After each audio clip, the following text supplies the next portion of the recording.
Now let's talk about breath in terms of intimacy. There are different ways to breathe when doing self-love, and we talk about solo practices, meaning stimulating yourself sexually. Yes, masturbation, I said it. And then also partner practices. And we need to do our solo practices to prepare for our partner dance. It's like you have to learn a little bit of the steps by yourself so you don't go step on your partner's toes, let's say. So you do these solo practices, you develop your own self-awareness and understanding of your body, and then you can go into the dance with someone else without causing any trouble during the dance. But you can also do the dance together as you develop along the path. It's not like you need to do so many months of solo practice first, and then you do a partner practice. Don't worry, I'm not telling you have to stop loving somebody else physically. What I'm saying is that every day we do a little bit of solo practice, because that's going to make our partner dance that much more beautiful. So when we breathe together now, we've done our solo practice, we've understood how the breath works. When we breathe together, and we're going to do this in a moment with someone else, there's two ways to do it. Simultaneous breathing, meaning we inhale together and we exhale together. What happens when we breathe together? We come into another subtle level of connection. And when we breathe what's called reciprocal breath, as let's say my partner exhales, I'm inhaling, breathing her breath into my body. And as I exhale, she's inhaling, and we share our energy back and forth. And we can do this nose to nose. Sometimes you can even do it with the mouth open and mouths together, and then it gets really interesting because there's a lot of carbon dioxide involved and you actually get pretty high. So there's lots of ways to get high in yoga, trust me.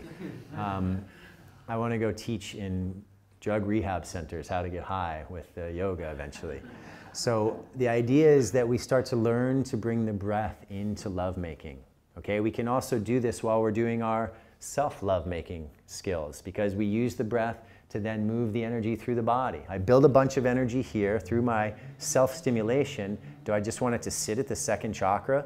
No, I want to activate all of my being with my sexual energy. So I can inhale it up to the heart. I can inhale it up to the third eye and open all of the capacities that are relevant to these different chakras. Or let's say I want to nourish my whole being. I do my self-stimulation, and then I move it through that microcosmic orbit that I just talked about, the Taoist practice, up the spine, down the front, up the spine, down the front. And as it's moving through the spine, it's opening that central channel and it's energizing the chakras anyway. So the microcosmic orbit is very powerful.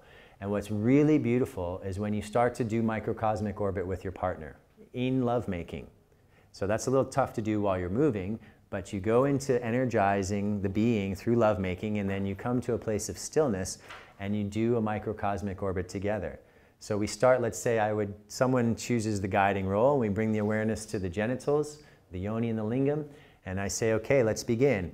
Exhale, and as she exhales, I inhale up my spine, and she's exhaling up my spine. And then our tongues are either touching each other or they're touching the roof of our mouth. Remember I said, to connect that energy circuit, you touch the tongue to the roof of your own mouth. But you can connect to your partner with the mouth by touching the tongues together. It's best to have left nostril to left nostril because that's the one that's receiving energy. So you can exhale through the left nostril, but it's good to receive through the left side, yes? And as I'm inhaling up, she's exhaling up my spine.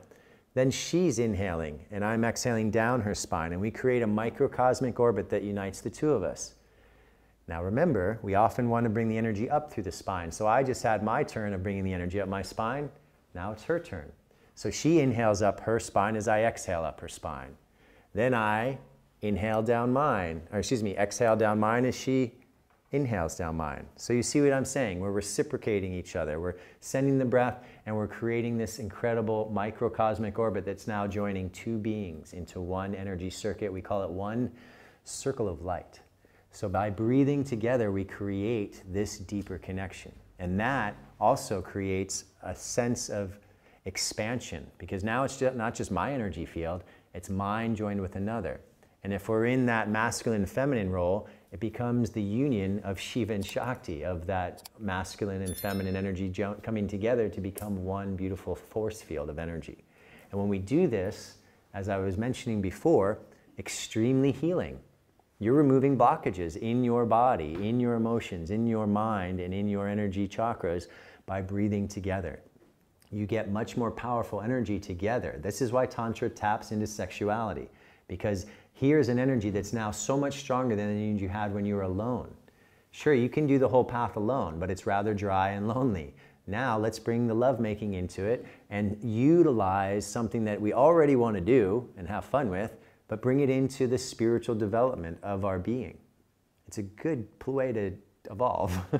Very fun way to evolve.